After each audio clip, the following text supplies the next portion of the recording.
Vamos a empezar con la prolactina.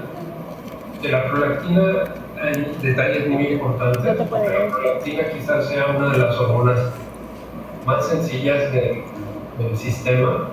Sin embargo, tiene características particulares, ya que esta hormona está sintetizada en los núcleos paraventriculares y sirve simplemente como a través de las hormonas lactotropas, de las células lactotropas, que drenan su líquido hacia la adenohipófisis.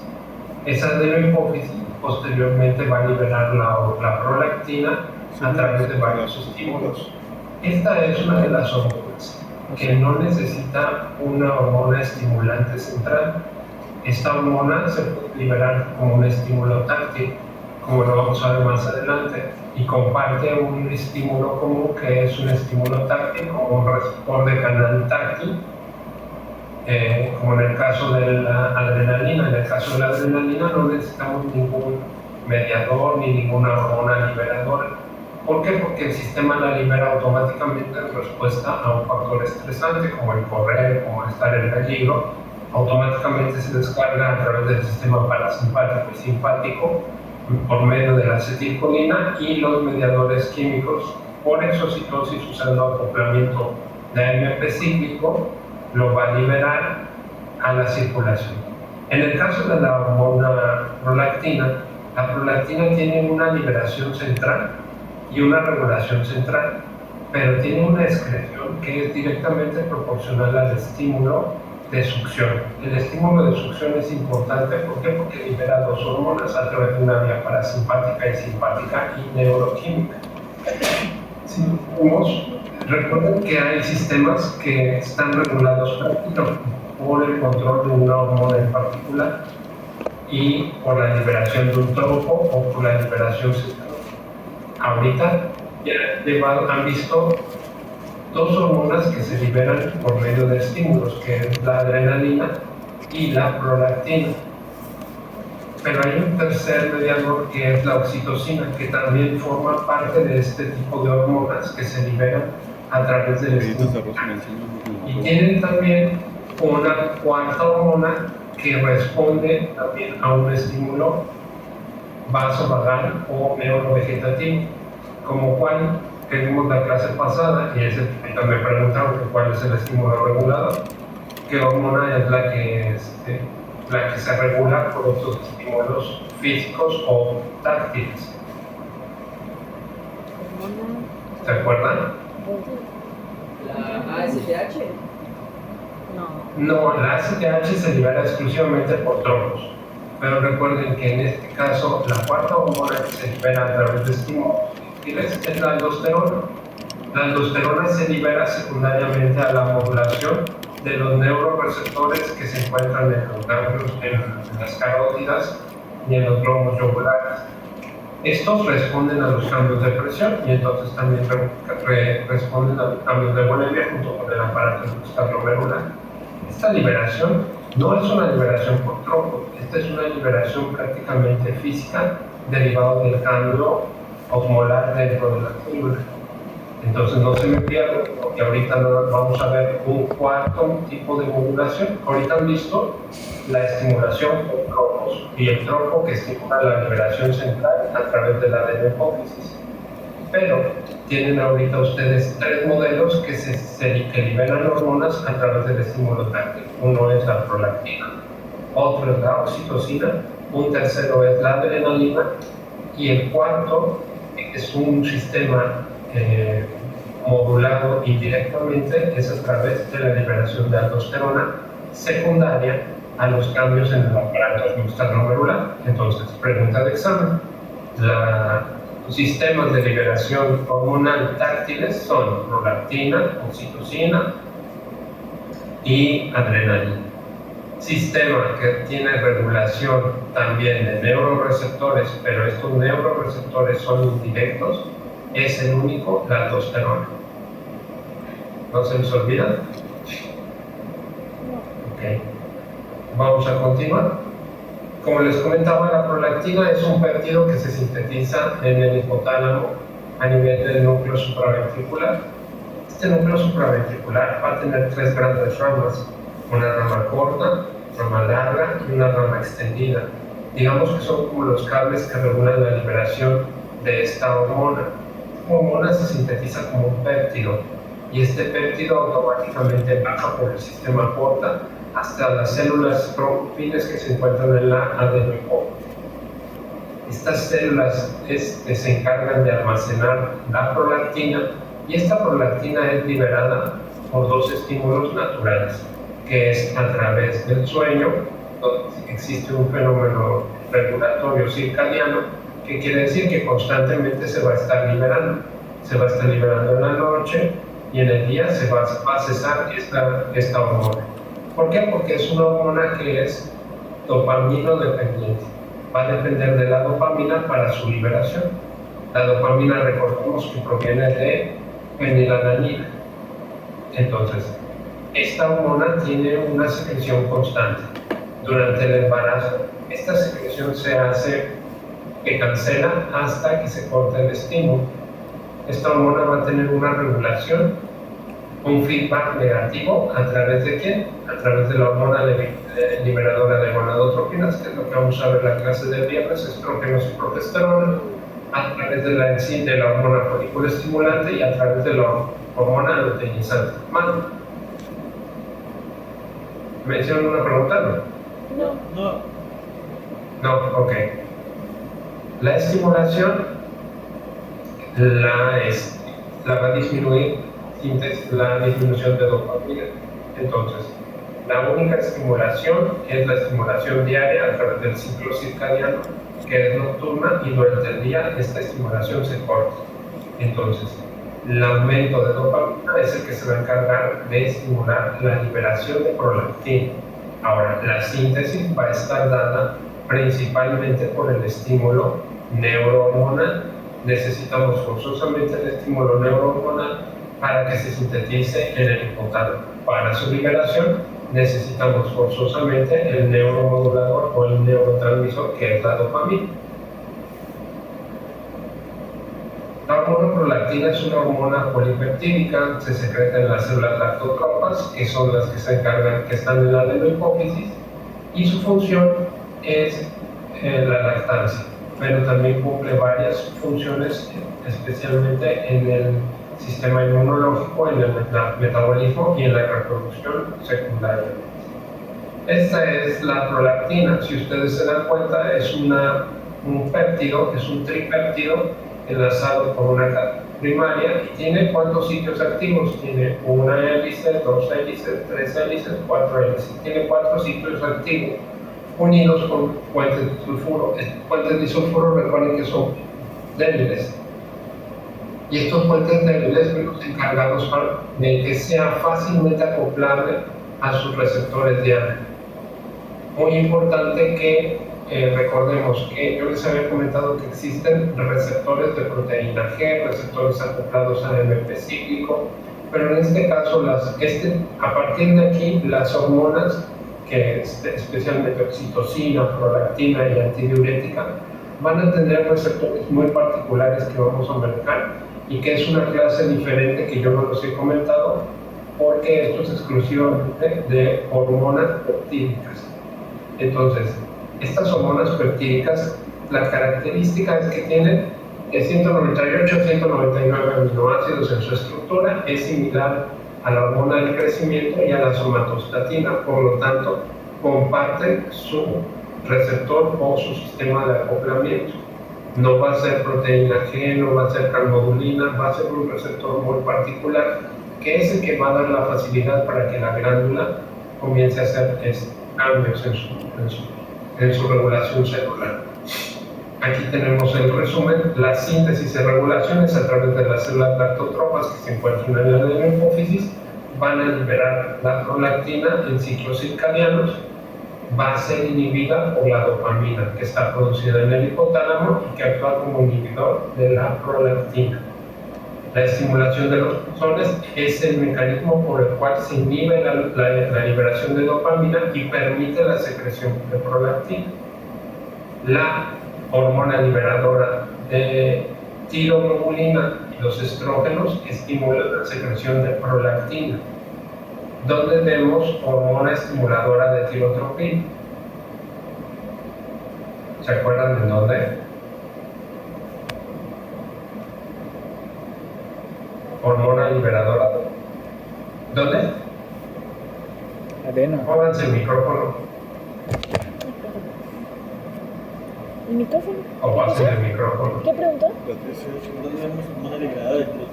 Tiroglobulina, no tiroxina, tiroglobulina.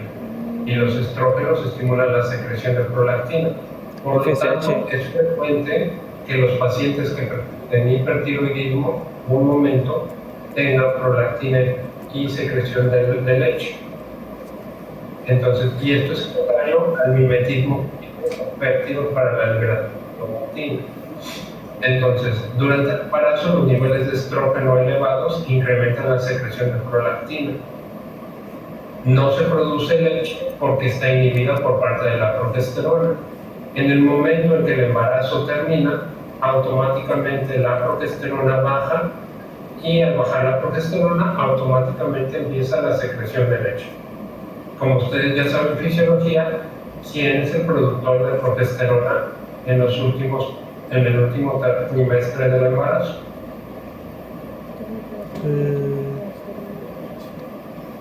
¿Yo qué? Ay, Eso sí, ya lo vieron en fisiología, no ¿no? hemos visto lactancia. No hemos llegado a lactancia, doctor. ¿Quién? Díganselo. Aún no hemos Barbie. llegado a lactancia. Ay, casi lo escucho. Pásense el micrófono. No hemos llegado a lactancia. ¿Me escucha? A ver, va. Ya lo escucho. No hemos llegado a lactancia en fisio. ¿Quién? No hemos llegado a lactancia en fisio. No se le nota. Apenas en este caso vamos a ver. Ah, ok. Tendría que La ser. placenta es la Pero es la encargada placenta. de la gran Ajá. producción de Porque es progesterona. el En el embarazo. momento en que sale la placenta, automáticamente los niveles de progesterona caen. Y como los estrógenos estuvieron constantemente incrementando la producción y la hipertrofia del tejido mamario, en el momento en que cede la concentración de progesterona, automáticamente la mujer comienza a lactar. Ahora, la prolactina constituye un feedback positivo para la liberación de hormona liberadora de gonadotropinas, que en este caso es estrógeno y progesterona. Por lo tanto, la prolactina permite que la mujer no se embarace mientras esté lactando, pero esto no es la regla, porque va a ser dependiendo del tipo, la cantidad de amamantamiento que tenga la madre. Muchas veces dicen, es que me embaracé lactando, pues sí, precisamente porque la lactancia tiene que ser constante, no se tiene que interrumpir. Y muchos hombres me preguntan, bueno, entonces, ¿cuánto tiempo tiene el efecto anticonceptivo que la mujer esté amamantando para que no quede embarazada la mujer?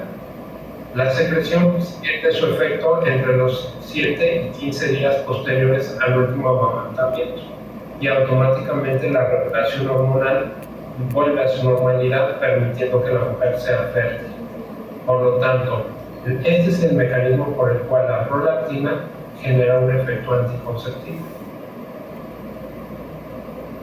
Aquí tenemos los factores estimulantes: la hormona liberadora de tirotropina, los estrógenos, la succión del pezón, que es a través del reflejo neuroendocrino, que el reflejo neuroendocrino lo único que hace es disminuir las concentraciones de dopamina.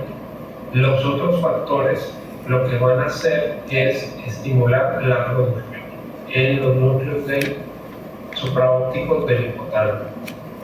Los factores inhibidores van a ser la dopamina especialmente, pero no tenemos dopamina excepto que se dé medicamento para Parkinson y algunos agonistas dopaminérgicos que son los que vamos a ver en farmacología, que es la cabergolina y la bromocriptina. Ay, no quiero. Ahora, es importante comentarles que la prolactina también es estimulada por muchos medicamentos y deben de tener mucho cuidado en el momento en que prescriben este tipo de medicación. ¿Cómo cuáles? Como la ok.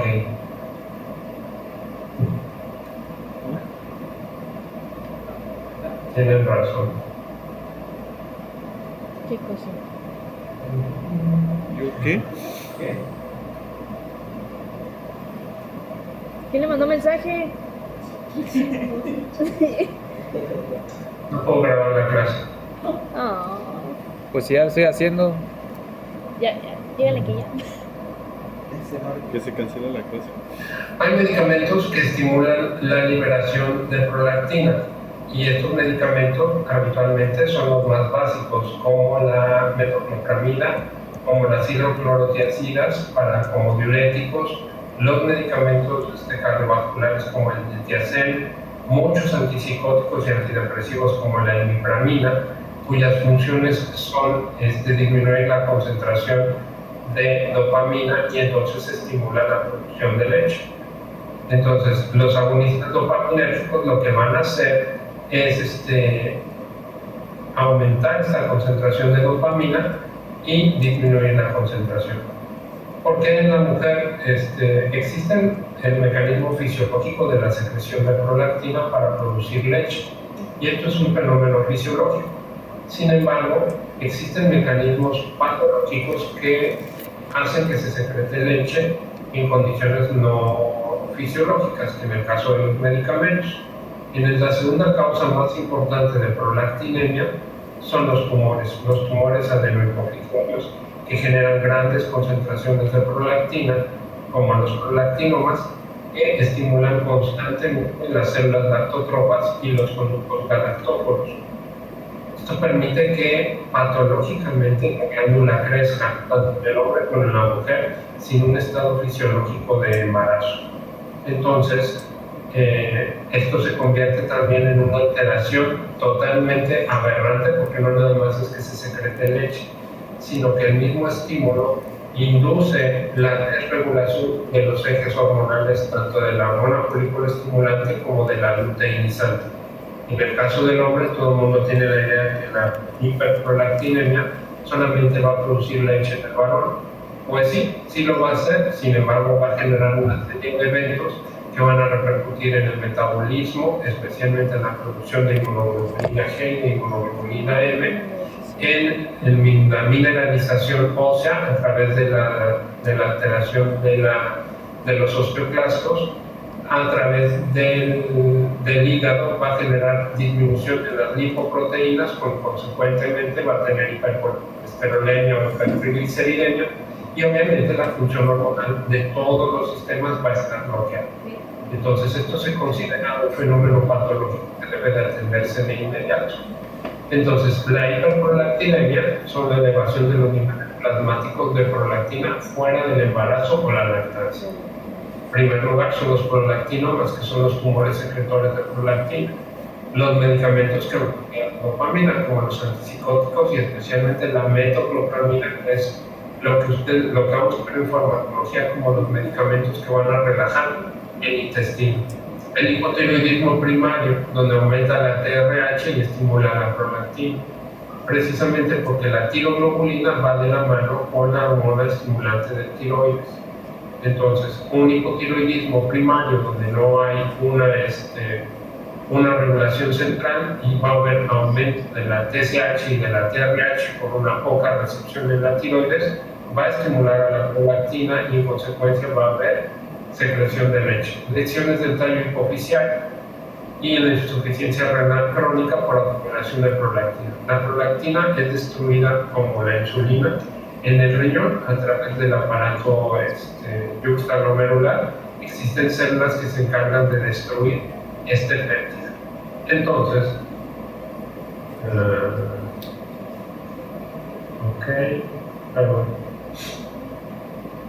las manifestaciones clínicas en las mujeres: galactorrea, amenorrea e infertilidad. Amenorrea, pues ya saben por qué, porque se bloquea la hormona luteinizante y foliculoestimulante, y consecuentemente va a haber infertilidad.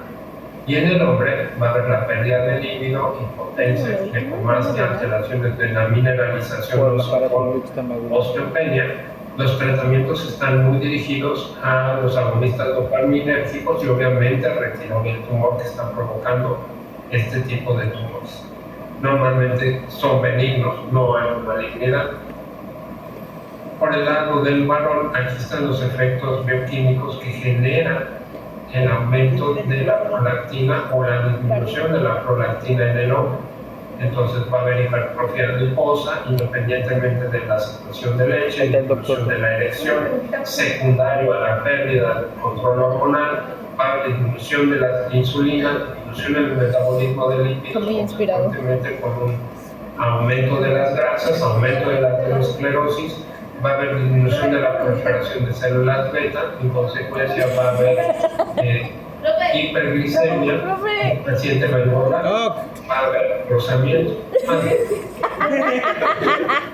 Una preguntita, por ejemplo, en el caso de una mujer, por desequilibrio hormonal en anticonceptivos, ¿puede haber como consecuencia galactorrea?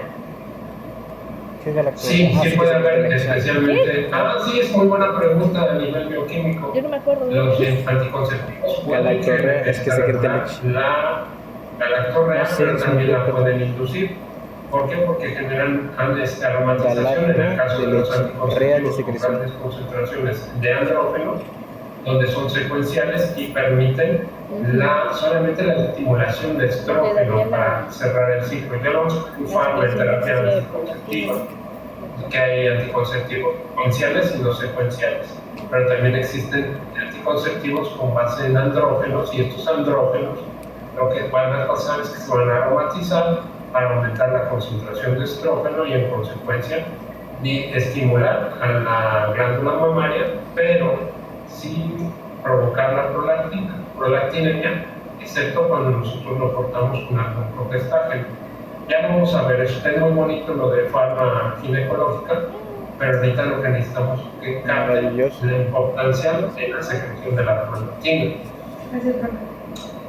Entonces, el aumento de la prolactina va a generar también su constricción arterial genital secundaria a la alteración metabólica, va a haber disminución de la erección, va a haber alteraciones en el comportamiento sexual, va a haber pérdida de la libido, a nivel de la síntesis de hormonas va a haber disminución de la testosterona y en consecuencia va a haber disminución de LH y FSH. Como se dan cuenta, este es un mecanismo muy severo en el varón, los prolactinos. Entonces es más frecuente que tenga un cuadro clínico más desarrollado un varón que una mujer, donde actualmente es controlable con un agonista dopaminérgico. En el varón también se puede dar el tratamiento con un agonista dopaminérgico, pero ustedes saben que las consecuencias las tienen que buscar por todas las alteraciones bioquímicas que genera el aumento de prolactina. Doc, yo tengo una duda. Comentó que también afectaría la secreción de FSH y LH en el hombre. Afectaría en su fertilidad, ¿no? ¿O cómo afectaría? No se me escucha. Más fuerte. Hola. Sí, ya. Estaba comentando que afecta a la FSH y LH en el hombre. ¿Afectaría en su fertilidad? ¿Afectaría su actividad? Fertilidad. Fertilidad. Sí, definitivamente el paciente, pues obviamente por dos mecanismos, por disminución de la FSH y de la LH. Recordemos que la LH estimula el EPI para hacer sintetizar testosterona, pero también tenemos otra vía bloqueada, que es la síntesis hormonal. La vía del escualeno se bloquea y en consecuencia va a tener una disminución de testosterona y va a haber infertilidad, tanto primaria como secundaria, precisamente por la disminución de LH y FSH, y secundaria por el bloqueo hormonal, secundario a la inhibición del escualeno. No, solo una hernia. Sí, Gracias. claro, sí. Sí, gracias, Doc. Ok, la hipoprolactinemia es rara.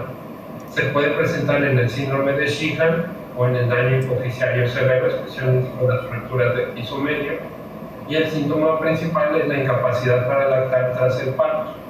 Entonces, habitualmente este tipo de lesiones aparecen cuando la mujer, después del embarazo, no puede secretar leche.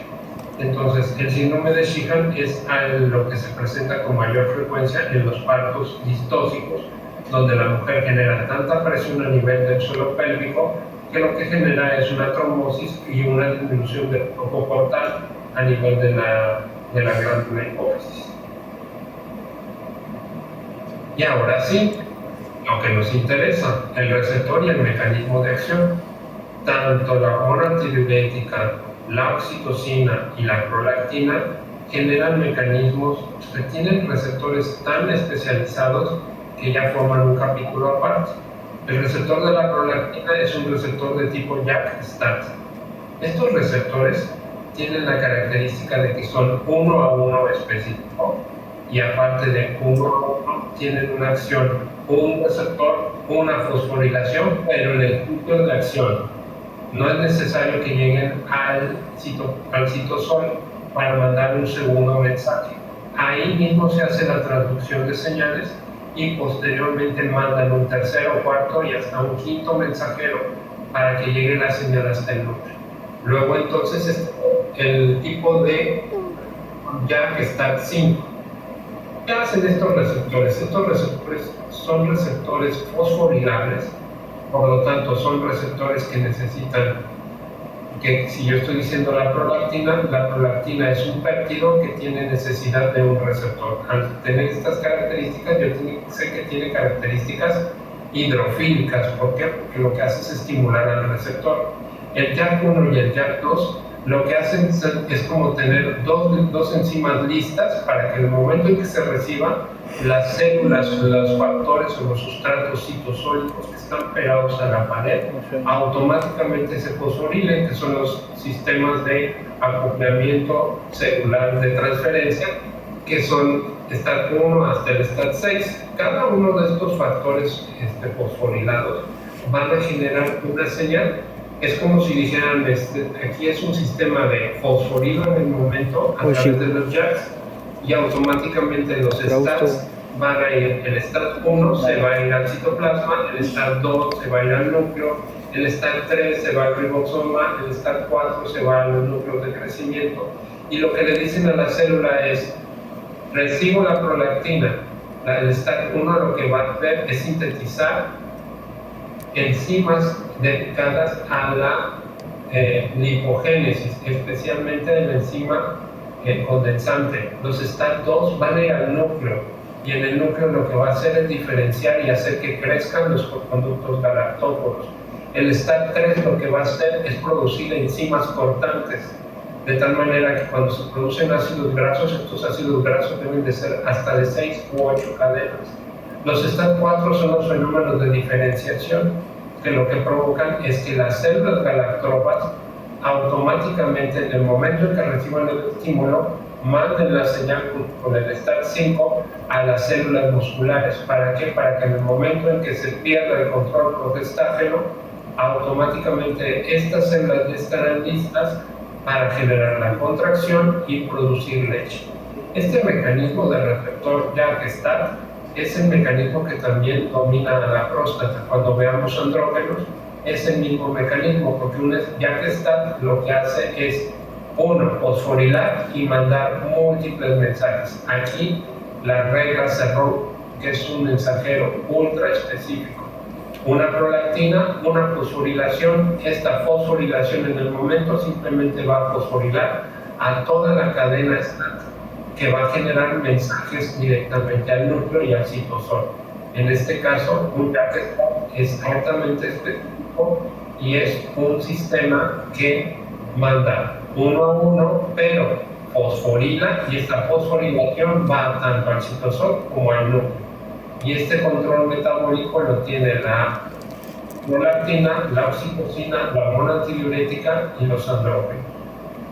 De aquí el mecanismo por el cual se da el tratamiento para el cáncer de próstata a través del bloqueo de los JAK1 y de los JAK2. Ya que estamos aquí, por así decirlo, de las conexiones a nivel del sistema nervioso, podría afectar, bueno, lo que había leído es que esto se da en la glándula pituitaria, ¿no? ¿La secreción de la misma o la producción de la misma puede incluir el estrés y la falta de sueño? El estrés lo que hace también es disminuir la producción de dopamina y consecuentemente el cese del aumento de la prolactina. Las situaciones de estrés producen dos efectos. ya lo recordamos a través del cortisol, que es la liberación de cortisol. Y el segundo es que la dopamina va a tener una alteración en su secreción. Entonces, el estrés es importante en la mujer que esté lactando, porque ¿cuál es la historia habitual de las mujeres que lactan? Y que eso es una Los privados tengo otra tablet. Aquellos que estuvieron en algún pueblito, ¿qué les hacen a las mujeres que las espantan? De lactar. Se inhibe la lactancia, ¿no? Tienen un susto Se inhibe la se lactancia. corta la leche, dicen ellos. Así es, porque se libera el cortisol y al liberar el cortisol se bloquea la dopamina y al bloquear la dopamina automáticamente la mujer lacta, pero deja de tendría que lactar teóricamente, sin embargo deja de lactar por el mecanismo. Sale leche en polvo, dice. Gracias, doctor. Entonces aquí tenemos también lo mismo, pues ya que está para los andrógenos, donde aquí ven ustedes claramente los factores activantes del STAT1 o del STAT5. Pero aquí tenemos el STAT5, que el STAT5 junto con el STAT4 generan factores de activación, crecimiento y proliferación. Esto es importantísimo que se acuerden porque algunos medicamentos, especialmente los citotóxicos, cuando veamos terapia del cáncer, utilizan estos JAKs, especialmente la vinblastina. La vinblastina utiliza un JAK y a través del JAK lo que hace es bloquear un JAK y automáticamente la cadena de diferenciación se pierde. Y esta cadena de diferenciación hace que la célula muera al no tener el estímulo de reproducción. Y bueno, en condiciones fisiológicas, ¿qué va a hacer? Si ya vimos el estímulo patológico, ahora vemos el estímulo fisiológico. El Diakestat, como les dije, el mecanismo bioquímico es que estimula la enzima condensante, estimula las acetilcoenzima en pares, estimula enzimas de corte para los ácidos grasos cortos. Por eso es importantísimo la lactancia materna, porque el neonato necesita ácidos grasos de cadena corta que sean fácilmente digeribles. También genera enzimas captadoras de la lactosa y el ensamblaje con glucosa para darnos lactosa. Aumenta la proliferación celular y libera gamma-globulinas de tipo IgA, especialmente en los mastocitos que se encuentran en las glándulas mamarias, para que en el momento en que se libere el K2, se libere la IgA y la IgG y la IgM 6 meses después. Quiere decir que la leche va a tener varias características conforme se esté dando el amamantamiento. Entonces, nuevamente aquí vemos el mecanismo del STAT 1, 2, 3, 4, 5, y la producción es derivada del estímulo de los STAT. Los STAT van a generar 1, crecimiento, 2, proliferación, 3, diferenciación, 4, secreción y 5, sensibilización. Esos son los mecanismos de los STAT para que la glándula mamaria durante esos 9 meses reciba 1, el crecimiento, 2, la estimulación, 3, la diferenciación, 4, la sensibilización y 5, la especialización para que se libere la leche. Entonces, muy sencilla la prolactina. ¿Quedó claro? Sí. Manda. No, eso. ¿Otra vez? No, nada. Sí, por favor. ¿Será que pueda repetir los mecanismos, por favor? Sí. ¿Repetir qué? Los mecanismos. 1, crecimiento. 2, proliferación. 3, diferenciación. 4, sensibilización. Y 5, estimulación. Estos son los mecanismos básicos de la prolactina. ¿Cuál es el reporte? Sensibilización. Gracias. Crecimiento primero. Ay, no manches. Es crecimiento, proliferación, Diferenciación, sensibilización y estimulación. Beautiful girls. Bueno, vamos a pasar con hormonas diuréticas. De todos modos, vamos a hacer un repaso el viernes. porque es como que no me convence. Que nos pase las diapos, ¿no? Para estudiar las dos. Sí, Todas, la de prolactina y la de antibiótica. Todas. sí, porque sí es. Todo el semestre. Desde el primer parcial. Ay, no.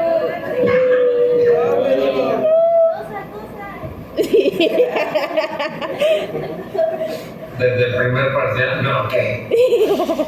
Déjame molestar, por favor. Ay, No, pónganse a estudiar. ¿Cómo quieren que les pase? Son los del Vero. Nos quiere, nos quiere. No me los consientan porque luego se la creen. No es cierto. Está ardido.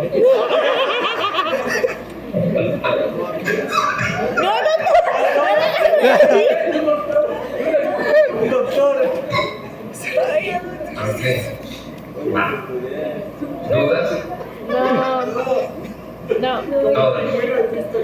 Todas. No les voy a hacer examen el viernes.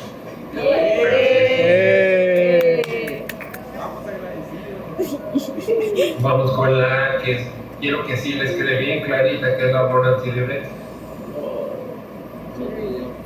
Empezamos. De la hormona antidiurética, recordemos que esta célula, esta hormona, tiene un control neurohormonal. Necesita forzosamente una alteración en los vasoreceptores para su liberación. No hay un tropo, simplemente es la síntesis de la hormona en las células magnocelulares del hipotálamo, y a través del sistema porta va a bajar a la neurohipófisis, que es en el lóbulo posterior, y estas células van a tener el almacenamiento directo para que se libere a través del estímulo neurohormonal. La hormona antidiurética tiene características tan particulares que van a afectar la regulación primaria. Recordemos ahora asas de Henle. Tenemos el asa descendente, el asa ascendente, el túbulo colector y el túbulo distal, contorneado distal. Recordemos que en esta sección, en el túbulo en el asa descendente de Henle, se sale el agua y se concentran los solutos, de tal manera que aquí estamos hablando de la corteza, de la médula y de la médula interna, donde existe aumento en la concentración de los solutos, y este mecanismo de contracorriente permite que las concentraciones osmolares vayan de los 800 a los 1100 miliosmoles derivados de la alta concentración de solutos. En el momento en que el asa de Henle llega a su curvatura mayor, tenemos en mayor concentración de solutos, y estos solutos, a través de compuertas de sodio y potasio, van a pasar al intersticio medular, donde va a haber el aumento. ¿Para qué es importante esto? Porque este mecanismo de contracorriente permite la regulación de muchos factores que vamos a ver en terapia con diuréticos, pero como ya llevaron fisiología, recordemos que estos mecanismos, tanto de secreción de agua, concentración de solutos, y posteriormente en el asa ascendente va a haber solamente liberación de solutos a nivel de la médula interna, y junto con la urea y el sodio van a permitir que la orina llegue al túbulo contorneado distal con una densidad menor o con esta hiposteluria posteriormente va a estar modificada de acuerdo a la concentración que está ocurriendo en el plasma, y esto va a estar modificado en el túbulo colector con la hormona antidiurética. Lo que hace la hormona antidiurética es estimular o no estimular la síntesis de apocrinas para que salga el agua. Recuerden sus clases de fisiología, quien determina que la concentración de orina, que la orina sea concentrada o no, es el túbulo colector, donde están aquí los receptores de la hormona antidiurética. Entonces, esto es lo que permite la liberación o la no liberación de orina concentrada, y esto es importante para el control hidroelectrolítico. Entonces, recordemos, la hormona antidiurética se sintetiza en las neuronas magnocelulares de los núcleos supraóptico y paraventricular del hipotálamo.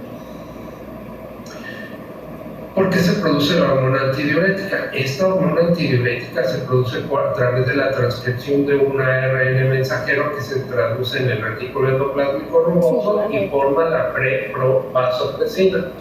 Doctor, entonces, ¿cómo es que sé que se va a estimular la producción? Si yo sé que tengo un estímulo de ARN mensajero, quiere decir que yo debo de tener un trompo o un estímulo directamente a través de una hormona.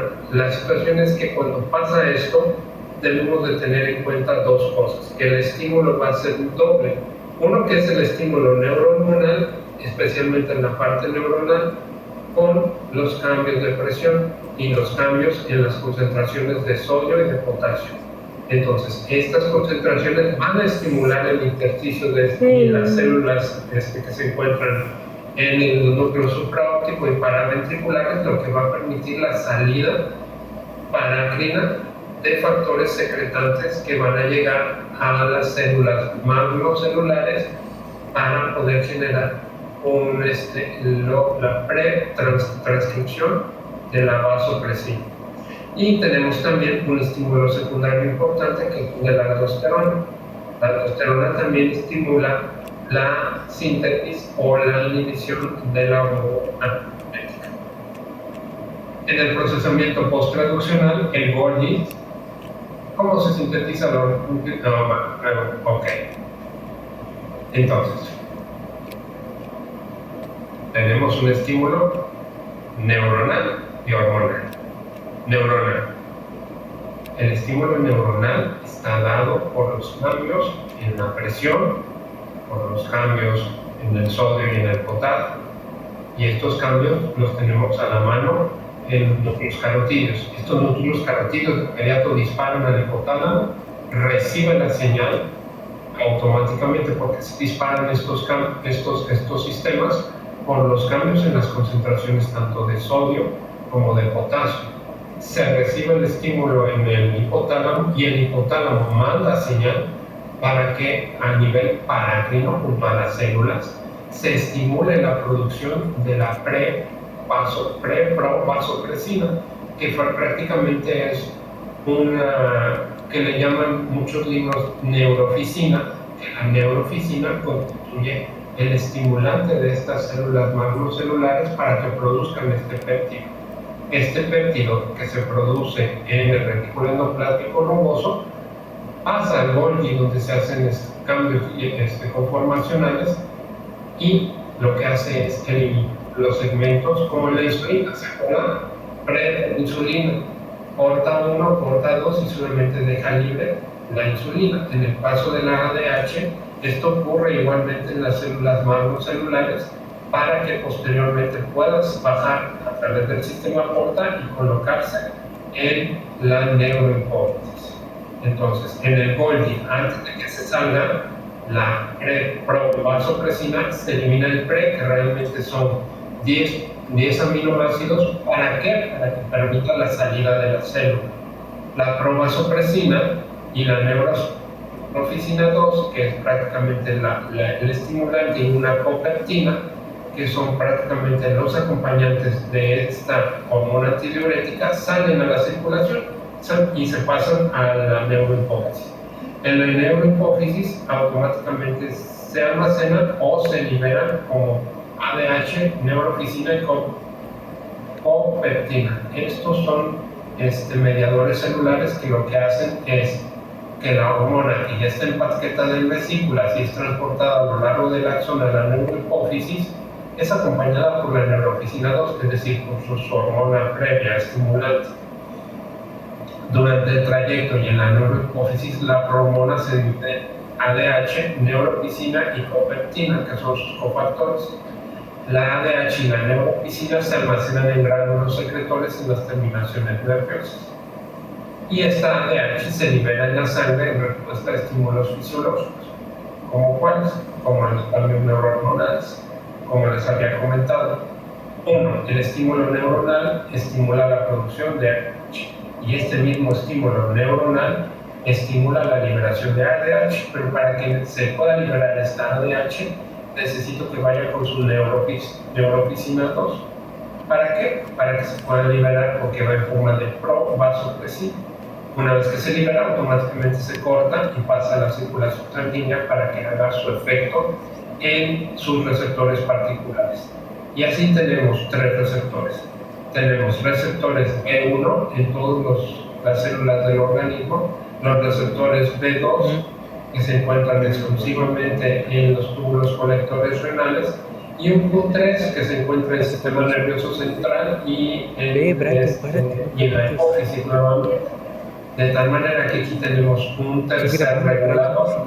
Tenemos para la síntesis de ADH, tenemos el estímulo neurohormonal, el estímulo hormonal secundario a la liberación de aldosterona y el tercero que es la misma vasopresina que va directamente al hipotálamo. Entonces, mecanismo regulatorio de ADH prácticamente es un mecanismo triple, del cual el más importante va a ser un mecanismo neurohormonal. Y el neurohormonal más importante es el cambio en la presión y en la concentración de sodio a nivel celular. ¿Qué hace la ADH? Se reabsorbe el agua, hace un intersticio renal, concentrando la orina y reduciendo su volumen para que el agua persista en el tejido.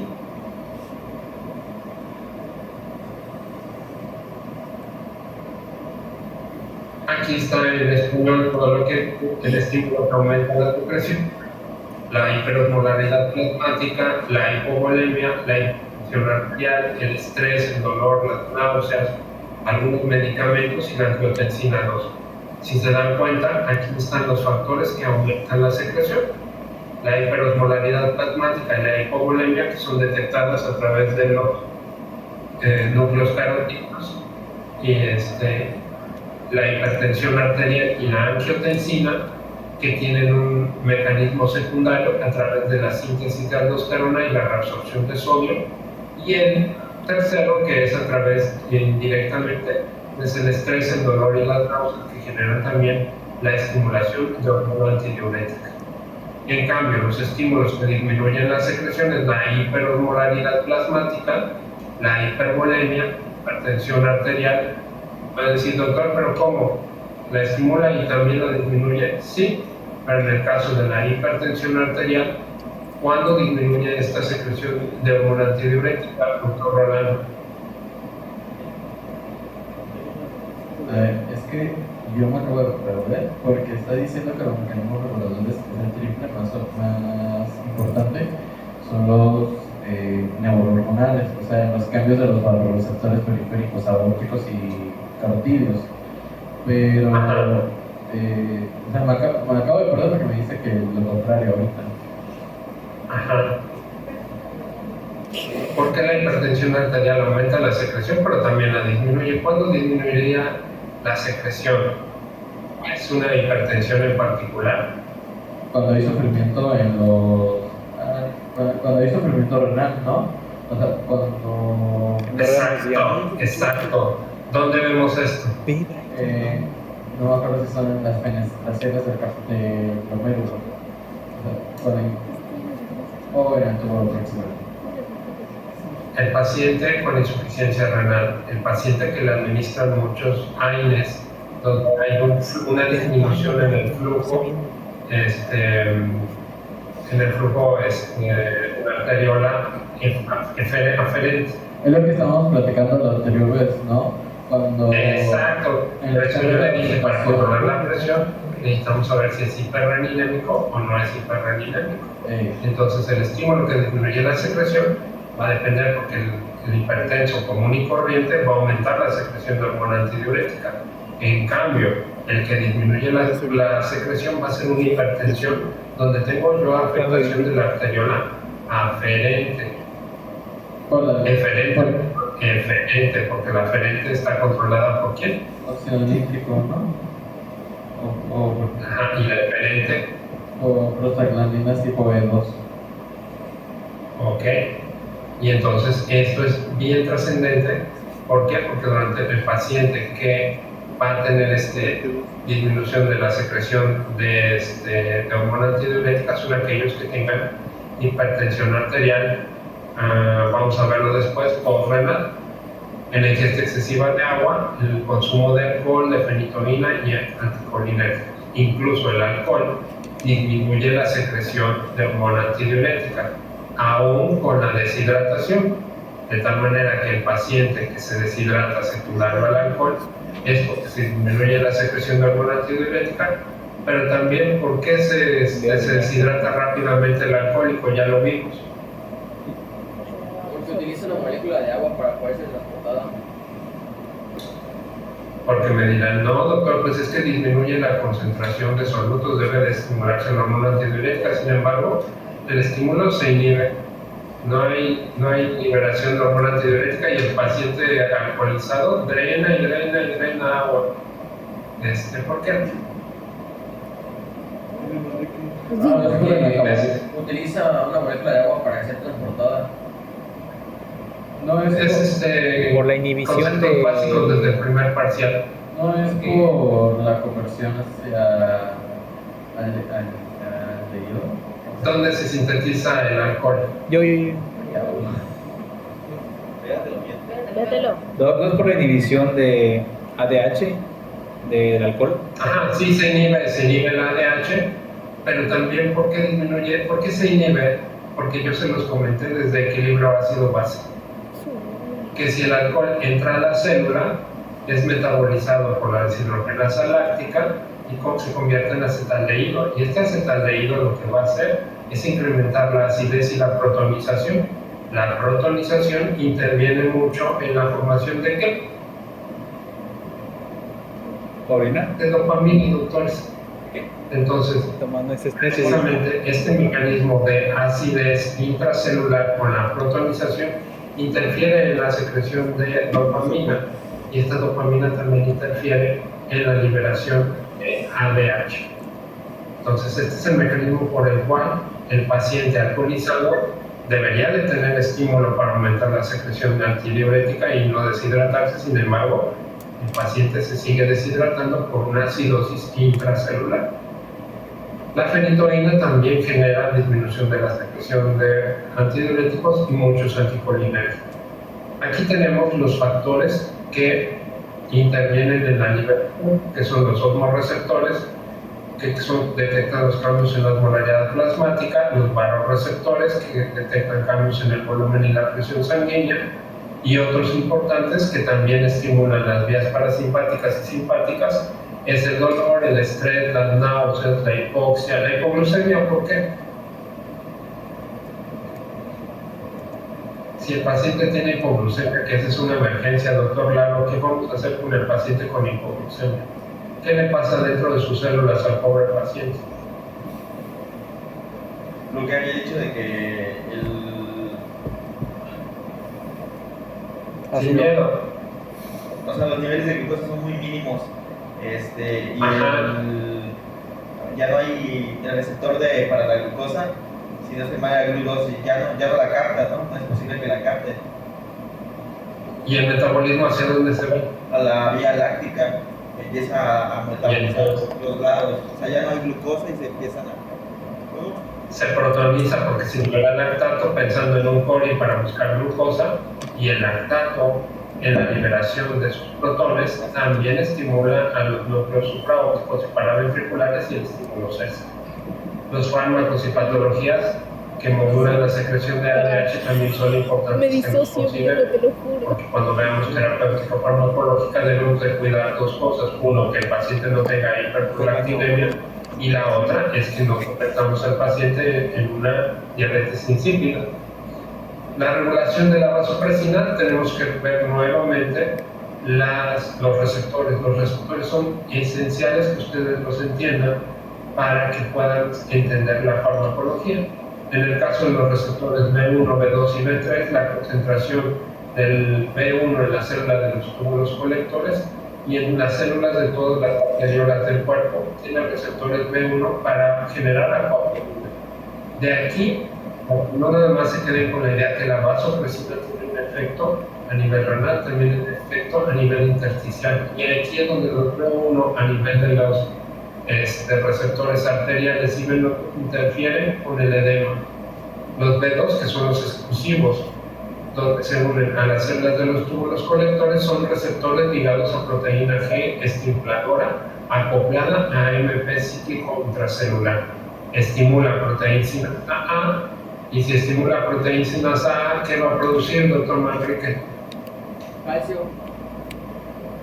Calcio, y el calcio va a generar la transcripción del gen de acuaporina. Recordemos que para que genere un mecanismo de exocitosis, la acuaporina necesita que se clave a través de la fosforilación. ¿Y cómo voy a fosforilar? Voy a pegar la acuaporina fosforilando los extremos fosfolípidos de la barrera para que se pueda meter ahí la acuaporina que es sintetizada.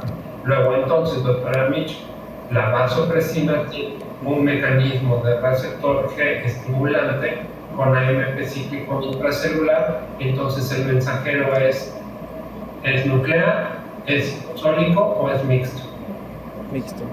¿Mixto? Así es, porque genera receptores de acuaporina, pero también genera mensajes nucleares. Y eso es lo que permite que se produzcan gasolinas concentradas. Y los B3 que se encuentran nuevamente en la hipófisis, que son los encargados de la regulación ya directa de la estimulación de las células macrocelulares que se encuentran en el hipotálamo, de tal manera que los receptores B3 son esenciales para la regulación y para la elaboración de ADH.